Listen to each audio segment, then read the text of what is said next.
I grew up in rural Kentucky, and sports was kind of the center of my life. I played every sport, every season. I always wanted to be a coach, and there were really two reasons for that. One of them was my relationship with my father, which revolved a lot around sports and going to sporting events with him. He loved basketball, so I loved basketball. And coaches were always great mentors for me. And I always thought that was really cool. And I'd love to have that kind of impact, the kind of impact they had on me, on others. When I finally had the opportunity to coach, I loved the relationships. Practices were fun, games were fun, but I loved helping kids from different backgrounds come together and engage their passions after a common cause. I loved watching them learn and grow and being a part of that. He's just got a way with people, and it doesn't matter your background, it doesn't matter race, religion, anything. You feel comfortable around him, and that was kind of the vibe that he always had with the team. How did we come together as a group? It was Dwight's energy. It was his loyalty to us that then begat loyalty to each other.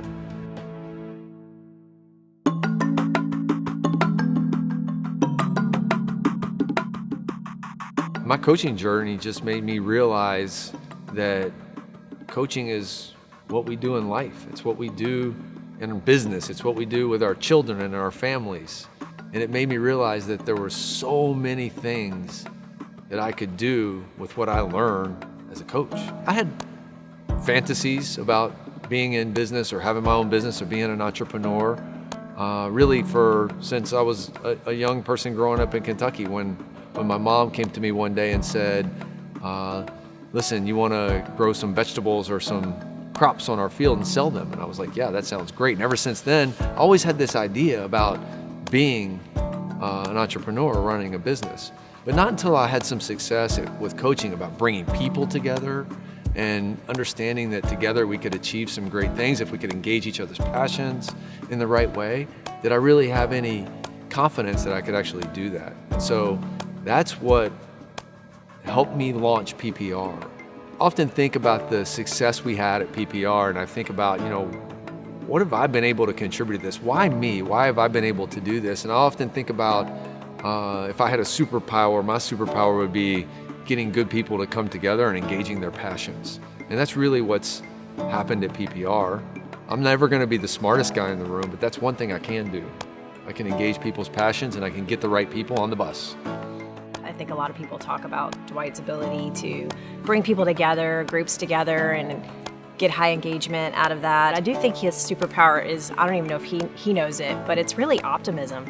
And it all flows from that. He's the most optimistic person I've ever met. Business is hard. Being an entrepreneur is hard. God gave me this gift of optimism. I don't know where it comes from, but I always believe there's a better day. You can hear that all your whole life. Attitude's everything. He's the blueprint for that. What's really unique about Dwight is how much he cares about everyone he meets, really. I see it in the work capacity where he is getting to know every employee and what their strengths are, what their talents are. He has this ability to identify their potential, and he takes that strength and talent that they bring and helps them build their career, build their life. Infectious. Attitude, smile, everything's infectious about Dwight. PPR has really become an amazing thing. I get to go there every day and work with a couple of hundred people that I have so much respect for, people that I admire. And I pinch myself because I can't believe what they bring to the table every day, how much they care. And all I really bring to the table is being a coach. And that's what I love.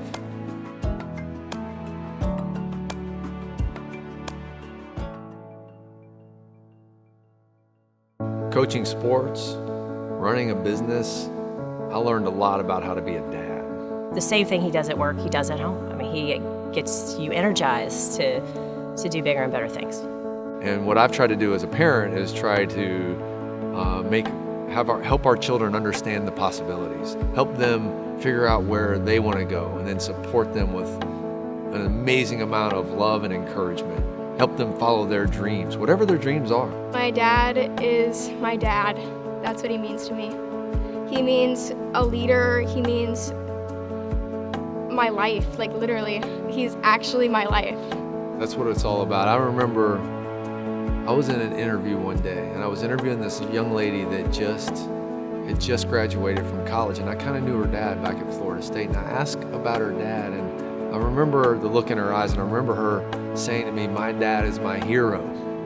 And I thought to myself, and I didn't have kids at the time, and I thought to myself, if I ever had a daughter or a son that said that about me, then nothing else really would matter, right? And when I hear Jordan say that, it just, none of the things I've done in business really matter. That's what matters.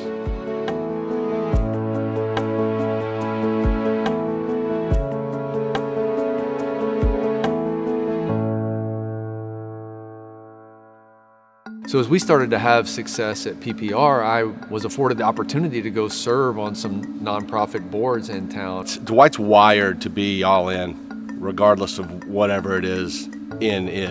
Dwight has a true passion for serving the community, and he brings that to the organization and opens that door for every employee to be just as involved as he is. I've seen him support many charity, and he guides the employees to be involved and find a charity of their own. I had an opportunity to support the National MS Society North Florida chapter. When I engaged with that organization, it was obvious to me that there was so much passion and energy, and they had brought so many great people to the table. And it was just another opportunity for me to use some of the things I learned as a coach to make a difference in that organization. The caring for someone impacted by the disease that is MS, or a 6-year-old playing t-ball, or a volunteer, or somebody who works for him in his business, it's all 100%, and it's 100% positive. He gets pulled in a lot of different directions, and he's just always available, always willing to help, always willing to try to get you better. You know, and that's what he was as a coach. That's what he is as a husband and a father, and as a a friend and a confidant. You know, I've had such a great life, and I don't mean to suggest it's been easy. You know, we started here at UNF building a basketball program from scratch, and we lost a lot of games and had a lot of stress and cried a lot. Same thing happened in my business. But that's almost the best part of it. That's where I learned to be who I am today, and it's where I learned how to be the best friend, the best husband, the best father, the best teammate I can possibly be at work. And it's just been amazing and awesome. I couldn't have written a better script than what's happened to me.